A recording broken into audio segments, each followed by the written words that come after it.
मोनसे जारिमिनारि जुथुमा आं दिनै साननै जाबाय मैया सानसे थांबाय 9 दिनै 10 आरो 10 जानुवारिनि एबा नैथि साननि जेनेखि सेथि नैथि थामथि हाबाफारि जोंहा फिरफिला बिरहोनाय लोगोसे मुंख्लंफोरनो बिबार बावनाय आरो लोगोसे रुंसारिफोरनो बिबार बावनाय बे जालांबाय जोबोद मोजाङै जालांगासिनो दङ आरो दसे उनाव जोंहा बिजाब बेखेवनाय जागोन बानजाय आफादनि बेनि अनगायैबो बर' थुनलाइ आफादनि गुबुन गुबुन माने बान्थाखौ जों राननाय जागोन आरो बे हाबाफारियावनो जोंनि मानिजाथाव प्रफेसर इन्दिरा मेडाम बिथाङा बहाय बाहागो लागोन आरो बेजों लोगोसे जोंहा सनाल कसारी साहित्य सभा मिसिं साहित्य सभा आरो लोगोसे असम साहित्य सभानि बिथांमोना बाहागो लागोन आरो एसे आगोलाव खबर मोन्दों जोंहा बिश्वजित दैमारी सार बिथाङाबो सौफैगोन बहाय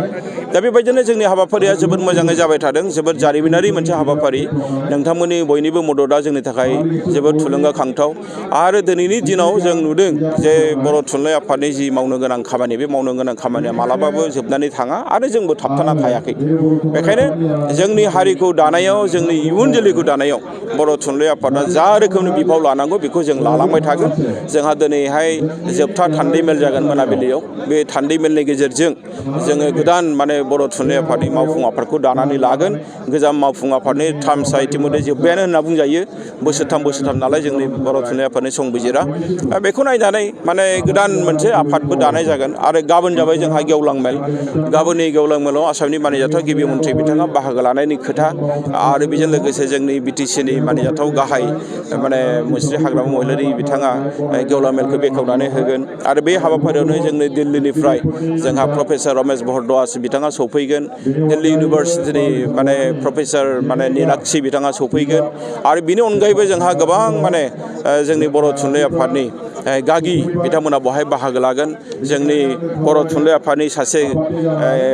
जोंहा बारग' लेङाइ आफादगिरि बारग' गाहाय नेहाथारि मुस्रि कमलाकान्त मोसाहारि बिथाङा बहाय माने थांखि जानाय बुंथिगिरि हिसाबै बिबुंथि लाखिगोन बेबायदिनो गोबां हाबाफारि जोंहा दङ आरो बे हाबाफारिफ्रा आं नुनायाव जोबोद मोजाङै जालांगोन जोंहा मैयाबो जोङो फरायसाफोरनि थाखाय मोनसे मटिभेसनेल मोनसे प्रग्राम दंमोन बे प्रग्रामाबो ओरैबायदि मोजां जालांदों जोंहा हायद्राबादनिफ्राय साइन्टिस्ट फैदों प्रफेसर फैदों आरो लोगोसे जोंनि लकेलनिफ्रायबो जोंहा IAS अफिसारफोर जायफोर रिटायार जानाय ACS अफिसार रिटायार जानाय बिथांमोनखौ जों मोन्दों मावबाय थानाय बिथांमोनखौ मोन्दों बिथांमोननि गेजेरजों जोंनि हारिनि इयुन जोलैनो जोंनि हारिया जाहाथे जोङो जौगाबाय थानो हायो खुनु पयथे जोङो थाबथाया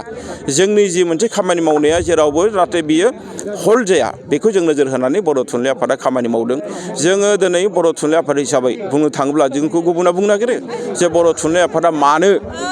थुनलाइनि बाहेराव थानानै खामानि मावदों मानो खोथा बुंदों नाथाय जों दिनै बुंगोन जे बर' हारिनि गेजेराव गिबिसिन माहारियारि बाद लाबोदों बर' थुनलाइ आफादा बेखायनो बर' थुनलाइ आफादा जिखि बिथिङावनो खामानि मावनो हानाय बुंनो हानायनि मोन्थाया दङ बे बाथ्राखौ आं दिनै नोंथांमोननि प्रेस मिडियानि गेजेरजों स्पष्ट भाबै बर' थुनलाइ आफादनि गोथार फिरफिलानि सिङाव थानानै बे बाथ्राखौ आं दिनै बुंदों आरो जोंनि खामानि मावनाया खुनु दिन थाबथाया सोरबा बुंब्लाबो जोंनि खामानिया थाबथाया सोरबा सिगिब्लाबो जोंनि खामानिया थाबथाया सोरबाया जोंखौ होबथाब्लाबो जोंखौ होबथानो हानाय नङा स्पष्ट खोथा